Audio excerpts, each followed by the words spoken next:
အခဏ်ညာနှမျိုးရှိတယ်အာမိတနဲ့ဓမ္မအာမိတပฏิတန်ထာရာဓမ္မပฏิတန်ထာရာ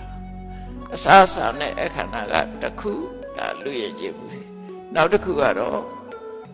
စိတ်ချမ်းသာပွဲရအကြောင်းအရာတွေကိုပြောဆိုအသိပညာတွေပေးပြီးအခဏကတစ်ခုအဲနှစ်ခုရှိတယ်အဲနှစ်ခုပြုလို့ရမယ်လို့သူတို့ပြောတာပฏิတန်ထာရာဆိုတာ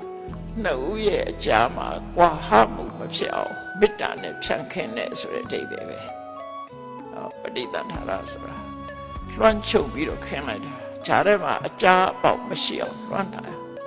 မေတ္တာနဲ့လွှမ်းချုပ်ထားတဲ့အခါကျတော့အခါလိုက်တယ်ဆိုလို့ရှိရင်ဧည့်သည်လာလို့ကိုယ်ကအခါနဲ့အစားအစာနဲ့အခါရင်လေ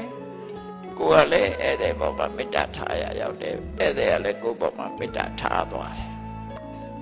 အဲ့တော့နှစ်ယောက်ကြားထဲမှာဒီကွဲပြားချက်နာမှုမရှိဘူးနောက်တရားဓမ္မနဲ့အခါလိုက်တယ်ဆိုဧည့်သည်လာအခါပြီးတော့ကောင်းကျိုးကောင်းရာစကားပြောတယ်ဆိုလို့ရှိရင်သူလာခြင်းရဲ့အကျိုးဟာအကျိုးတက်လိုက်တာတမိုးရှိလိုက်တာလာတာအကျိုးရှိလိုက်တာလို့ဒီလိုအခါနာမျိုး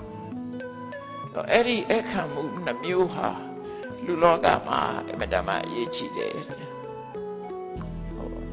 ဒါလုံးတဲ့လုံးတယ်ဒါဘုရားဘာသာမြတ်စွာဘုရားရဲ့အဆုံးအမကအဲ့ဒီထီအောင်ဆုံးမတာနော်